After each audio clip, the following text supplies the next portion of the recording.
राधे राधे। जय श्री कृष्णा। जय हो कृष्ण भगवान की जय, जय हो राधिका रानी की जय। आइए अब हम बिना समय गवाए माघ मास के महात्म्य का 10वां अध्याय सुनते हैं और अंत में माघ मास के स्नान के 10वें दिन की पुण्यफल देने वाली कहानी भी सुनेंगे। आइए सबसे पहले 10वां अध्याय सुनते हैं। यमदूत विकुंडल से आगे बोला कि हे विकुंडल, हे वेश्यावर, बहुत से पाप करने वाला भी एक बार ही गंगा में स्नान करके शुद्ध हो जाता है, वह नरक में नहीं जाता। कोई भी व्रत, दान, तप, यज्ञ इत्यादि गंगाजल की एक बूंद के समान नहीं है। जो नीच मनुष्य गंगा जी को दूसरे तीर्थों के बराबर कहता है, वह रो रव नरक में जाता है। हे वेश्य, बैकुंठ से विष्णु भगवान के चरणों से गिरे हुए गंगा जल को महादेव जी ने अपने मस्तक पर सुशोभित किया है। गंगा नाम लेने से 100 योजन की दूरी पर रहने वाले लोग भी नरक में नहीं जाते। गंगा के समान नरक में जाने से बचाने वाला अन्य कोई उपाय नहीं है। पापों को भस्मीभूत करने के लिए गंगा में स्नान करना चाहिए।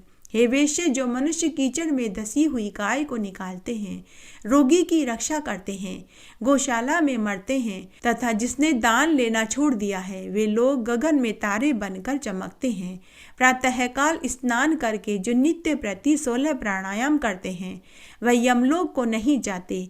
उनका भ्रूण हत्या का पाप भी विलीन हो जाता है।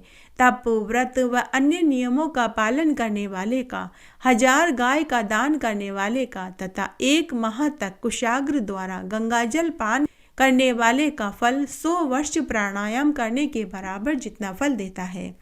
छोटे बड़े सभी पाप प्राणायाम से थोड़े ही समय में अवश्य मिट जाते हैं। हे वेश्य श्रेष्ठ, दूसरे की स्त्रियों को माता के समान देखने वाला तथा मन में भी जो पर स्त्री गमन की इच्छा नहीं करता, वह दोनों लोकों को अपने अधीन कर लेता है। इसलिए धर्मनिष्ठ को पर स्त्री गमन नहीं करना चाहिए। पर स्त्री गमन करने वाले 21 मुख्य नरकों में जाते हैं। दूसरे के धन का लोभ मन में भी नहीं करने वाले स्वर्ग में जाते हैं। किसी भी कारण से क्रोध उत्पन्न होने पर क्रोध पर विजय पाने वाला पुरुष स्वर्ग को जीतने वाला होता है। जो माता पिता को देवता के समान आराधना करता है, वह अंतकाल प्राप्त होने पर यमलोक में नहीं जाता। जो गुरु की पूजा करते हैं, वे ब्रह्मलोक में जाकर पूजनीय योग्य हो जाते हैं। हे वेश्य, स्त्रियों को अपने शील की सदैव रक्षा करनी चाहिए। दुष्ट संगति में पड़कर शील भंग होने से वे यमलोक में जाती हैं। अपनी शील की रक्षा करने से ही स्त्रियां निसंदेह स्वर्ग को प्राप्त होती है। जो वेदाभ्यास से शास्त्र, पुराण और संहिता पढ़ते, सुनते, सुनाते हैं तथा स्मृति का आख्यान करते हैं, धर्म उपदेश करते हैं तथा जो वेदांत शास्त्र में निपुण हैं, वे ही लोग पृथ्वी को धारण किए हुए हैं। जो शास्त्रीय ज्ञान से लोगों को उपदेश करके बंधन मुक्त करते हैं, वे पाप रहित होकर ब्रह्मलोक को जाते हैं, जहाँ पर देवता भी उनका पूजन करते हैं। यमदूत ने कहा कि हे वेश्यपुत्र, अब एक अनोखा रहस्य सुनो, जो धर्मराज से सम्मत तथा सब लोगों को अमरत्व लाभ कराने वाला है। मैं बिल्कुल सत्य कहता हूँ कि वैष्णव मनुष्य यमलोक के तथा यमदूत के कठिन दर्शन नहीं करते। यमुना के भ्राता यमराज ने अपने दूतों से आदर पूर्वक बार बार यही कहा है कि तुम लोग वैष्णवों को कभी मत पकड़ना, वे मेरा दर्शन न करें। जो दुराचारी, दुशील, पापी लोग भूल कर भी एक बार यदि केशव भगवान को याद करते हैं, वे पापों से छूटकर विष्णु भगवान के पद को प्राप्त होते हैं। जो बुद्धिमान मनुष्य वैष्णवों के सेवक हैं तथा वैष्णव जिस घर में भोजन करते हैं, उनको भी तुम लोग छोड़ देना, क्योंकि उनके संसर्ग से वे भी पापों से निर्मुक्त हो जाते हैं। वे मनुष्य यमराज की राजधानी यमपुरी में नहीं जाते।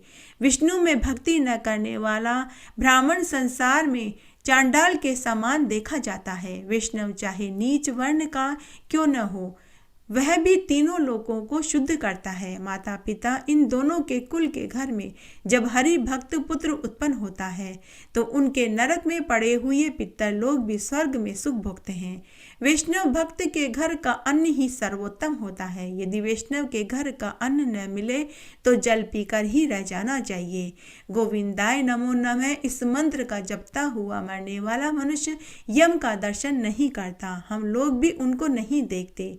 जो अंग न्यास मुद्रा ऋषि छंद तथा देवता सहित दीक्षा प्राप्त करके नियम पूर्वक ओम नमो भगवते वासुदेवाय इस 12 अक्षर मंत्र का तथा ओम नमो नारायणाय इस 8 अक्षर मंत्र का जाप करते हैं, उनको देखने मात्र से ही ब्रह्म हत्यारे भी पवित्र होकर वैष्णव हो जाते हैं। वे शंख चक्र गदा धारण करके वनमाला से सुशोभित होकर ब्रह्मा की आयु पर्यंत विष्णु लोक में आनंद सुख भोगते हैं।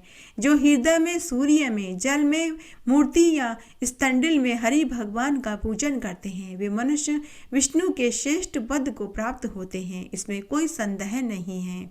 माघ स्नान की कहानी। आइए आज हम माघ स्नान की एक बिल्कुल नई कहानी सुनते हैं। बात बहुत पुरानी है। एक गांव में एक ब्राह्मण दंपति अपने पुत्र के साथ रहते थे। ब्राह्मण के वृद्ध माता पिता हर साल माघ मास का स्नान करते और हर एकादशी का उपवास करते थे और विष्णु भगवान के वे परम भक्त थे। वे अपनी पूजा और प्रार्थना में हर बार भगवान विष्णु से अपने पुत्र का कल्याण मांगते थे। तब एक बार की बात है, माघ का महीना था। उनके पुत्र पर माता पिता के आशीर्वाद के साथ भगवान विष्णु का आशीर्वाद भी प्राप्त हो गया। अचानक उनके पुत्र में अलौकिक शक्तियां आ गई। वह शस्त्र विद्या में निपुण हो गया। अचानक उसे शास्त्रों का ज्ञान प्राप्त हो गया। उसके मुख से मंत्र निकलने लगे। उसके मस्तक के भाल पटल पर अलौकिक तेज प्रकाशित होने लगा। उसके मुख से निकला हर वाक्य सच होने लगा। अगर ब्राह्मण दंपति का पुत्र किसी से कहता कि तेरी नौकरी लग जाएगी तो उसकी नौकरी लग जाती। अगर वह किसी से कहता कि तुझे धन प्राप्त होगा तो उसे गड़ा खजाना मिल जाता। पूरे गांव में उसकी ख्याति फैल गई। पूरे गांव में यह खबर आग की तरह फैल गई। उसकी ख्याति आसपास के 100 गांवों तक फैल गई कि ब्राह्मण दंपति के पुत्र हरिमोहन शर्मा का कहा हुआ हर वाक्य सच हो रहा है। राजा से लेकर मंत्री और संतरी सभी हरिमोहन के पास आने लगे और अपना अपना भविष्य पूछने लगे। उसके इस रहस्य की वजह उस हरिमोहन के वृद्ध माता पिता की कठोर तपस्या थी, जिसे किसी ने नहीं देखा। स्वयं हरिमोहन भी नहीं पहचान पाया। अब हरिमोहन को अपनी इन शक्तियों पर अभिमान हो गया। तब एक दिन वह अपने बुजुर्ग माता पिता को छोड़कर तीर्थ यात्रा पर चला गया।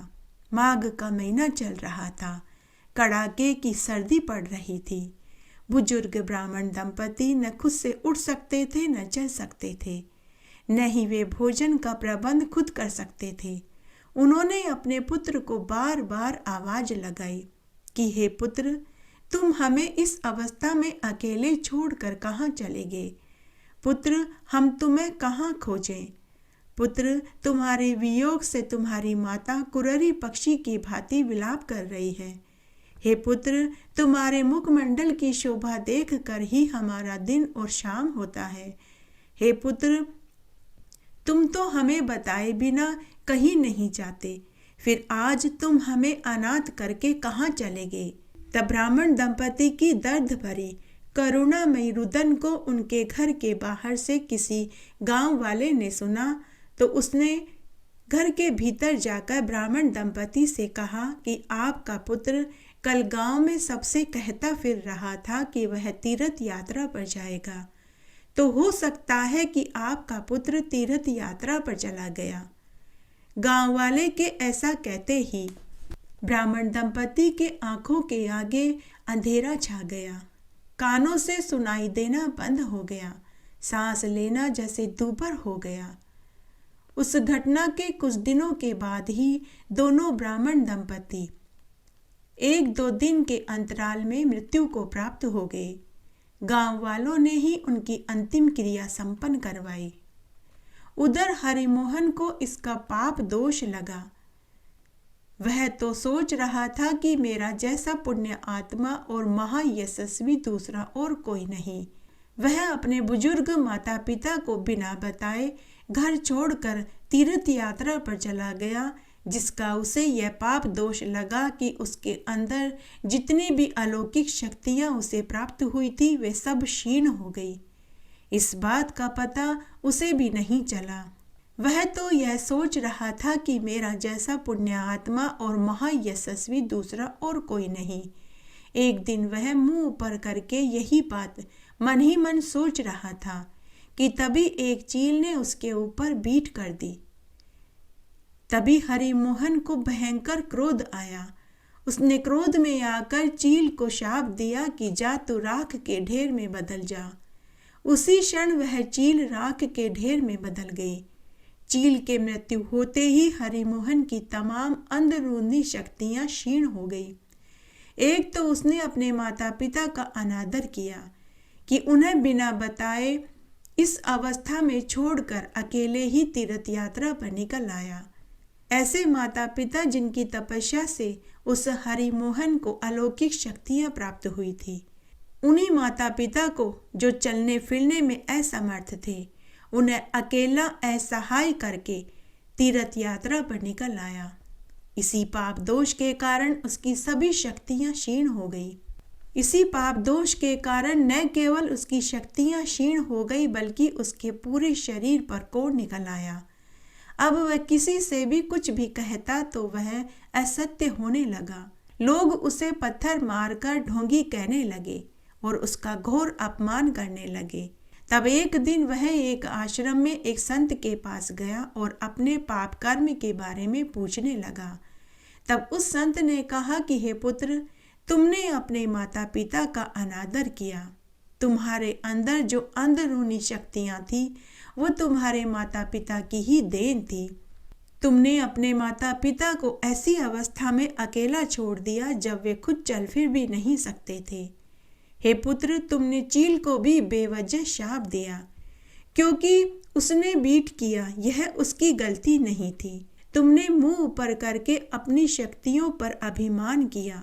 यह तुम्हारा दोष था, इसीलिए तुम्हें कोढ़ हुआ है। तब हरिमोहन ने उस संत से अपने कोढ़ की मुक्ति का उपाय पूछा तो संत ने कहा कि जो संतान अपने माता पिता को देवता मानकर सेवा और पूजा करता हो, अगर वह आज्ञाकारी पुत्र तुम्हें धर्म में उपदेश दे और अपने माता पिता के स्नान किए हुए जल को तुम्हारे कोढ़ वाली जगह पर छिड़के, तभी तुम्हारा यह कोढ़ दूर हो सकता है, अन्यथा तुम्हारा यह कोढ़ दूर नहीं हो सकता।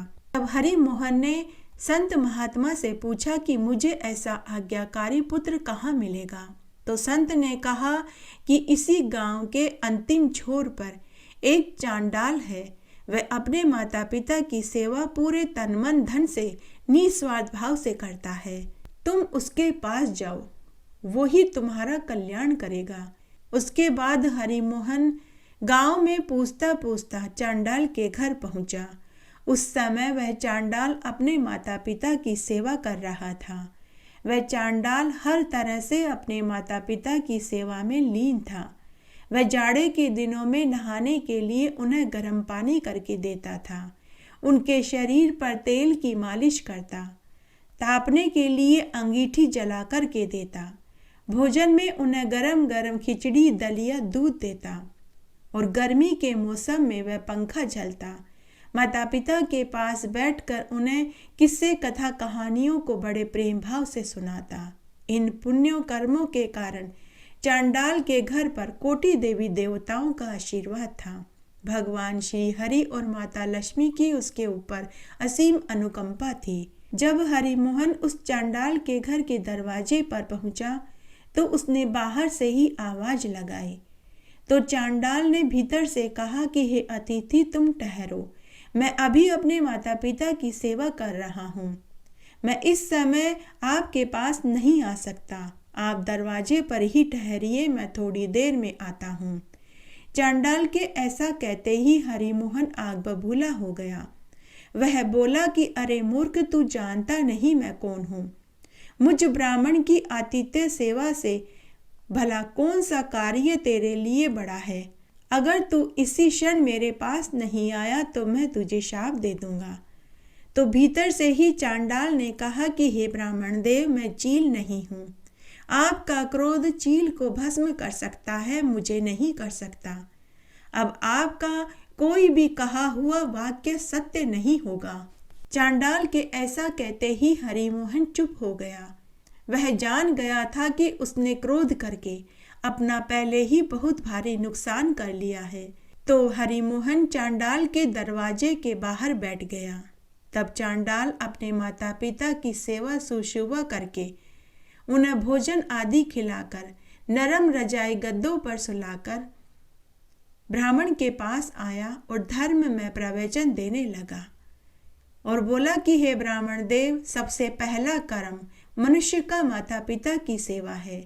यही धर्म का साधन है। यही पुण्य ऐसा है कि इनके सामने सभी तीर्थों में जाकर स्नान करने यज्ञ करने से भी नहीं मिलता। माता पिता के चरणों में स्वर्ग है। माता पिता के प्रसन्न होने पर देवता प्रसन्न होते हैं। जो पुत्र अपने माता पिता को खुश रखता है, उस पुत्र को प्रतिदिन गंगा स्नान करने जितना फल मिल जाता है। हे ब्राह्मण देव, तुम ध्यान से सुनो। जो पुत्र अपने माता पिता की रोज पदक्षिणा करता है, उन्हें 7 दीपों की पदक्षिणा करने का फल मिल जाता है।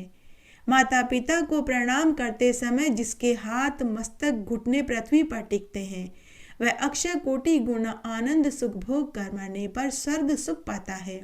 हे ब्राह्मण, 26 एकादशी का व्रत करने, 88,000 ब्राह्मणों को तीर्थों पर ले जाकर स्नान कराने, भोजन कराने, अश्वमेघ यज्ञ, राजसूय यज्ञ, वाजपेयी यज्ञ करने और 1,000 गायें ब्राह्मणों को दान में देने, सूर्य ग्रहण चंद्र ग्रहण में दान करने से जो फल मिलता है, वही फल मात्र माता पिता की सेवा करने और उनका आशीर्वाद लेने से ही मिल जाता है। हे ब्राह्मण, माता पिता के आशीर्वाद में ऐसी शक्ति है जो देवताओं के आशीर्वाद में भी नहीं है।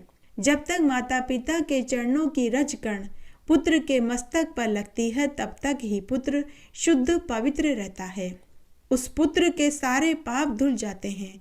उस पुत्र का कोई कुछ बिगाड़ नहीं सकता। जो पुत्र अपने माता पिता के चरणों उदक को पीता है, उसके करोड़ों जन्मों के पाप उसी क्षण नष्ट हो जाते हैं। वही मनुष्य धन्य है, उसी का जीवन सफल है जो अपने माता पिता के सानिध्य में रहकर उनकी हर आज्ञा को शिरोधार्य करता है। जो नीच पुत्र अपने माता पिता की आज्ञा का कहना नहीं मानते, वह मरने के बाद रौरव नरक की पीड़ा को भोगते हैं। जो पुत्र अपने वृद्ध माता पिता को अकेला छोड़कर चले जाते हैं, वे गूंगे, बहरे और कोढ़ी होते हैं। वह 7 नरकों के दुखों को भोगते हैं। ऐसे मनुष्य मरने के बाद कुत्ता, कौवा, पिशाच की योनि को पाते हैं। जो मनुष्य अपने वृद्ध माता पिता का पालन पोषण नहीं करते, उसके समस्त पुण्य क्षीण हो जाते हैं। माता पिता की सेवा न करके जो पुत्र तीर्थ स्नान करने जाता है, उसे तीर्थ स्नान का फल भी नहीं मिलता जो कि तुमने किया। चांडाल के धर्म में प्रवचन को सुनकर हरिमोहन करुण रुदन करने लगा और चांडाल के पांव पकड़कर माफी मांगने लगा। तब चांडाल ने कहा कि मैं तुम्हारी तरह निर्दयी नहीं, इसलिए तुम यहीं ठहरो। मैं अपने माता पिता के चरणों उदक का लेकर आता हूँ। तुम उस जल को अपने कोढ़ वाली जगह पर लगाना, तुम्हारा कोढ़ ठीक हो जाएगा। उसके बाद चांडाल अपने माता पिता के चरणों उदक को हरिमोहन को दिया तो उसने थोड़ा जल पिया और थोड़ा जल अपने कोढ़ वाली जगह पर लगाया, जिसके कुछ ही क्षण में उसका कोढ़ बिल्कुल ठीक हो गया। तब हरिमोहन चांडाल से बोला कि तुमने मेरी आंखें खोल दी है। मैं अभी वापस अपने घर जाकर अपने माता पिता से अपनी गलती की क्षमा मांगूंगा। तो चांडाल ने कहा कि इसके लिए तो तुम्हें स्वर्ग में जाना होगा। क्योंकि तुम्हारे छोड़कर आने के कुछ दिन बाद ही तुम्हारे माता पिता का स्वर्गलोक गमन हो गया। तुमने तो ऐसे कर्म भी नहीं करे कि तुम्हें मरने के बाद स्वर्ग मिलेगा। तब हरिमोहन चांडाल से पूछने लगा कि मैं अपने पाप दोष को कैसे ठीक करूं। तब चांडाल ने कहा कि तुम माघ मास में स्नान करो, गरीब माता पिता की सेवा करो और हर एकादशी का उपवास करो। शायद ऐसा करने से तुम्हारे पाप धुल सके। उसके बाद हरिमोहन ने ऐसा ही किया, जिससे उसके सभी पाप धुल गए और इस जीवन के समस्त सुखों को भोग कर वह भी मरने के बाद मोक्ष को प्राप्त हुआ। आइए अब हम माघ मास के स्नान की एक पवित्र पौराणिक पुण्यफल देने वाली कहानी सुनते हैं। एक नदी के किनारे एक गांव था। उस गांव में एक युवक था जिसका नाम शोजीलाल था। वह स्वभाव से फक्कड़ था, घर में अकेला था। माँ बाप बहुत पहले चल बसे थे। विवाह उसका हुआ नहीं था। कोई भाई बहन भी नहीं थे। वह नदी में से मछलियां पकड़ता और हाट में बेचता। यही उसकी आजीविका का साधन था। लेकिन वह विष्णु भगवान का परम भक्त था। रोज 2 घंटे भगवान विष्णु के नाम का जाप किया करता था। एक दिन वह अपनी इस जिंदगी से ऊब गया। उसके मन में गांव का मुखिया बनने की चाह पैदा हुई। वह रोज देखता था कि गांव का मुखिया बड़े आराम और ऐश की जिंदगी जीता है। बड़ा घर, खेत खलियान, नौकर चाकर, घोड़ा गाड़ी, बड़े ही ठाठ हैं। शोजी मन ही मन सोचने लगा कि मैं कितनी मेहनत करता हूँ, फिर भी मैं धन जमा नहीं कर पाता। मैं कैसे धनवान बनूंगा। एक रात चारपाई पर सोते सोते वह सोचने लगा कि मेरे भाग्य में सुख ही नहीं है। मैं ऐसे ही गरीबी में जीऊंगा। मैं रोज विष्णु भगवान की पूजा करता हूँ। क्या विष्णु भगवान मेरी कभी नहीं सुनेंगे? मैं रोज उनके चरणों में फूल चढ़ाता हूँ। वो कब मेरे ऊपर कृपा करेंगे? ऐसा सोचते सोचते उसको झपकी आ गई। गहरी नींद में चला गया। उसी रात्रि को विष्णु भगवान ने उसे स्वप्न में दर्शन देकर कहा, शोजी, तुम परेशान क्यों होते हो? अब तुम्हारे भी दिन फिरने वाले हैं। तुम कल जब काम पर जाओ तो उत्तर दिशा में जाना और उत्तर दिशा में चलते ही चले जाना और जमीन पर जो सबसे पहले चीज गिरी हुई मिले उसे उठा लेना। इसके बाद शोजी को गहरी नींद आ गई। सुबह तड़के ही उसकी आंख खुली। सुबह वह सपने की बात याद करने लगा। वह सोचने लगा कि क्या विष्णु भगवान ने मेरी प्रार्थना सुन ली? आज मैं उत्तर दिशा में ही जाऊंगा। वह उठा और उत्तर दिशा की ओर चल पड़ा। गांव के बाहर नदी के पास पहुंचा। चलता गया चलता गया। चलते चलते उसे एक सूत की डोरी पड़ी हुई मिली। उसने सपने वाली बात को याद किया और सूत की डोरी को उठा लिया। उसने डोरी को अपने हाथ की अंगुली में लपेट लिया। तभी उसके कंधे पर एक टिड्डा आकर बैठा। उसने टिड्डे की टांग सूत की डोरी से बांध दी और टिड्डे को उसने हवा में उछाल दिया। टिड्डा बेचारा उड़ने लगा। उड़कर जाता भी कहाँ, वह तो सूत की डोरी से बंधा हुआ था। शोजी बहुत खुश हुआ। वह उसके साथ खेलने लगा, सूत की डोरी हाथ में और टिड्डा हवा में। तभी वहां एक बैलगाड़ी आई। उसमें एक स्त्री, पुरुष और एक बच्चा बैठा था। बच्चे ने उड़ते हुए टिड्डे को देखा तो वह उसे खिलौना समझने लगा और उसने अपने माता पिता से कहा कि मुझे तो वही खिलौना चाहिए। माता पिता ने शोजी से कहा कि हे भाई, हमारे बच्चे को आप ये अपना खिलौना दे दो और बदले में संतरे का टोकरा ले लो। शोजी ने सूत की डोरी में लिपटा हुआ टिड्डा उन्हें दिया और बदले में संतरे का टोकरा ले लिया। संतरे का टोकरा लेकर शोजी आगे चलने लगा।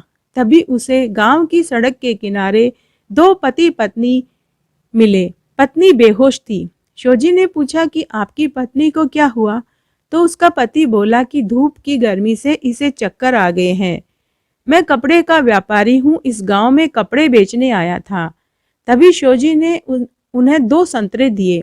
जब उसके पति ने संतरे का रस अपनी पत्नी को पिलाया तो वह ठीक हो गई। पति ने संतरे छीलकर उसका रस अपनी पत्नी के मुंह में डाला तो वह ठीक हो गई और उसे होश आ गया। संतरे का रस पीते ही उसके शरीर में ताजगी आ गई। व्यापारी बोला, तुमने मेरी बहुत मदद की है, तुम ये 2 कपड़े के थान ले लो। शोजी कपड़े के थान लेकर और भी खुश हुआ और वह वापस उत्तर दिशा की ओर चल पड़ा। चलते चलते उसे 2 घुड़सवार मिले। उनके एक घोड़े के पांव में चोट आई हुई थी। वो अपना एक घोड़ा वहीं छोड़कर चले गए।